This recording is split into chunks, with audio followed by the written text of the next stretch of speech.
नमस्ते और स्वागत है। आज हम सफर पर निकल रहे हैं एक ऐसे देश के जो छोटा सा है पर सच पूछिए तो किसी छिपे हुए खजाने जैसा है। नाम है स्लोवेनिया। तो चलिए इसके खूबसूरत नज़ारों और अनोखी संस्कृति की दुनिया में एक साथ कदम रखते हैं। अच्छा, चलिए शुरुआत एक मज़ेदार बात से करते हैं। क्या कभी सोचा है कि दुनिया की सबसे पुरानी अंगूर की बेल कहाँ होगी? जी हाँ, वो यहीं स्लोवेनिया में है। और ये तो सिर्फ एक झलक है। यूरोप के दिल में बसे इस छोटे से देश के अंदर न जाने कितने ही राज छिपे हैं। चलिए एक एक करके उन्हें जानते हैं। तो हमारे आज के सफर का रास्ता कुछ ऐसा रहेगा।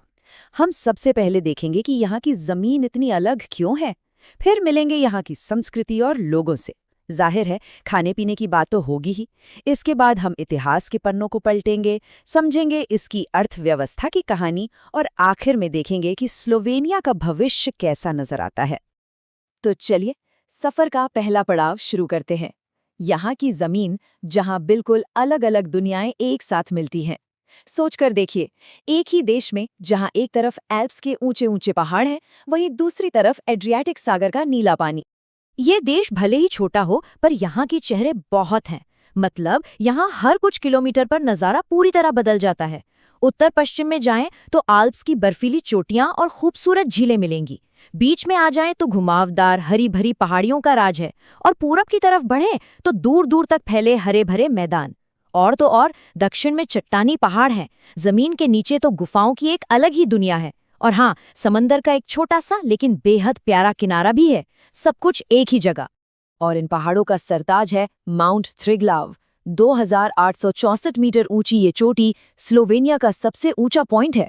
लेकिन ये सिर्फ एक पहाड़ नहीं है, ये यहाँ के लोगों के लिए उनके देश की पहचान और उनके गर्व का प्रतीक है। अब जमीन के ऊपर की खूबसूरती तो देख ली, पर यहाँ जमीन के नीचे एक पूरी जादुई दुनिया बसी है।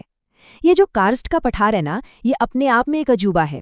यहाँ जमीन के नीचे बहने वाली नदियों ने हजारों लाखों साल में चट्टानों को तराश कर ऐसी ऐसी शानदार गुफाएं बनाई हैं कि देखकर यकीन नहीं होता। श्कोत्स्यान गुफाएं तो इतनी खास हैं कि उन्हें यूनेस्को ने वर्ल्ड हेरिटेज साइट का दर्जा दिया है। तो ये तो हुई जमीन की बात, पर किसी भी जगह को असली पहचान तो वहाँ के लोग देते हैं ना। तो चलिए अब मिलते हैं उन लोगों से जो इस खूबसूरत देश को अपना घर कहते हैं। आबादी ज्यादा नहीं है, सिर्फ 20 लाख के आसपास, लेकिन यहाँ की संस्कृति बहुत गहरी और रंग बिरंगी है। अगर यहाँ के लोगों की बात करें तो करीब 83% आबादी स्लोवीन है। लेकिन क्योंकि ये देश हंगरी और इटली से सटा हुआ है, तो उन सीमाओं के पास हंगेरियन और इटालियन समुदाय भी रहते हैं।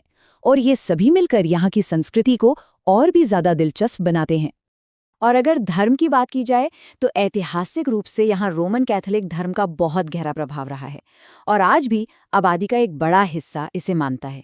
वैसे यहाँ इस्लाम और प्रोटेस्टेंट धर्म को मानने वाले लोग भी हैं और साथ ही एक बड़ी संख्या उन लोगों की भी है जो किसी भी धर्म का पालन नहीं करते। इतनी सारी बातें हो गईं, अब जरा खाने पीने की तरफ चलते हैं, क्योंकि किसी भी जगह को जानने का सबसे अच्छा तरीका वहाँ का खाना भी होता है। और स्लोवेनिया का खाना भी बिल्कुल इसकी ज्योग्राफी जैसा ही है। मतलब हर इलाके का अपना अलग स्वाद है, जिस पर पड़ोस के देशों का असर भी साफ दिखता है। जैसे कि पनोनियन मैदानों का मशहूर बोगराच, ये एक गाढ़ा मसालेदार स्टू होता है। या फिर क्राउफी, जो हंगरी की तरह ही यहाँ के त्योहारों में मिलने वाले मीठे डोनट्स हैं। फिर है स्त्रुकली, जो एक तरह के रोल्ड डम्पलिंग्स हैं, मीठे भी और नमकीन भी। इस पर आपको ऑस्ट्रिया का असर दिखेगा। और हाँ, लेक ब्लेड की मशहूर क्रेमना रेजिना, ये एक लेयर्ड क्रीम केक है, इसे तो बिल्कुल मिस नहीं कर सकते। अच्छा, तो हमने यहाँ की जमीन, लोग और खाने को तो जान लिया, पर ये देश आज जैसा है वैसा बना कैसे? इसके लिए हमें इतिहास के पन्नों को पलटना होगा।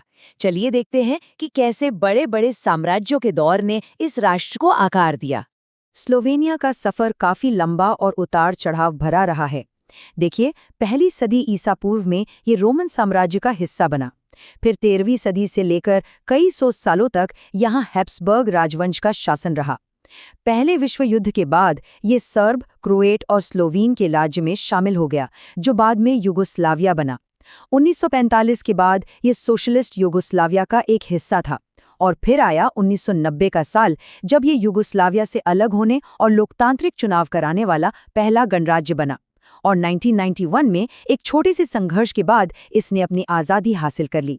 तो आज़ादी तो मिल गई, अब बात करते हैं अर्थव्यवस्था की, क्योंकि किसी भी देश की तरक्की के लिए ये बहुत ज़रूरी है। और स्लोवेनिया की आर्थिक कहानी भी बहुत दिलचस्प है। आपको पता है, जब ये युगोस्लाविया का हिस्सा था तब भी ये वहाँ का सबसे समृद्ध गणराज्य माना जाता था। लेकिन आज़ादी के बाद जो बदलाव आया वो ज़बरदस्त था। देखिए, युगोस्लाविया के दौर में जहां सब कुछ सरकार के नियंत्रण में था, वहीं आज़ादी के बाद एक खुली बाजार अर्थव्यवस्था अपनाई गई। पहले जहां भारी उद्योगों पर जोर था, अब देश हाईटेक चीज़ों, खासकर दवाइयों के एक्सपोर्ट के लिए जाना जाता है। और जहां पहले कमाई का एक बड़ा हिस्सा युगोस्लाविया के गरीब इलाकों में चला जाता था, वहीं अब स्लोवेनिया यूरोपीय बाजारों का एक अहम हिस्सा है, जहां खूब विदेशी निवेश भी आया। और ये सब कुछ हुआ बहुत ही तेजी के साथ। 1991 में युगोस्लाविया का बाजार खोने के बाद इन्होंने फौरन अपनी अर्थव्यवस्था को स्थिर किया। इसके बाद प्राइवेटाइजेशन और टैक्स जैसे बड़े सुधार लागू किए, और देखिए 2004 आते आते ये यूरोपीय संघ में शामिल हो गया, और महज 3 साल बाद 2007 में इन्होंने यूरो को भी अपनी करेंसी बना लिया। और इन सभी कोशिशों का नतीजा ये है कि आज स्लोवेनिया की जीडीपी 61 बिलियन डॉलर की है। ये आंकड़ा ये भी दिखाता है कि 2009 के बड़े आर्थिक संकट से भी ये देश कितनी अच्छी तरह से उभर कर आगे बढ़ा है। तो हमने स्लोवेनिया के इतिहास और आज को तो काफी करीब से देख लिया, लेकिन अब सवाल ये है कि आगे क्या? भविष्य की राह इस देश को कहाँ लेकर जाएगी? यूरोप के चौराहे पे खड़ा ये छोटा सा देश, जो अंदर से इतना विविध है, ये आगे चलकर दुनिया के मंच पर अपनी हैसियत से बढ़कर जो पहचान इसने बनाई है, उसे कैसे कायम रखेगा? ये एक बड़ा सवाल है, और इसी सवाल के जवाब में स्लोवेनिया का भविष्य छिपा है।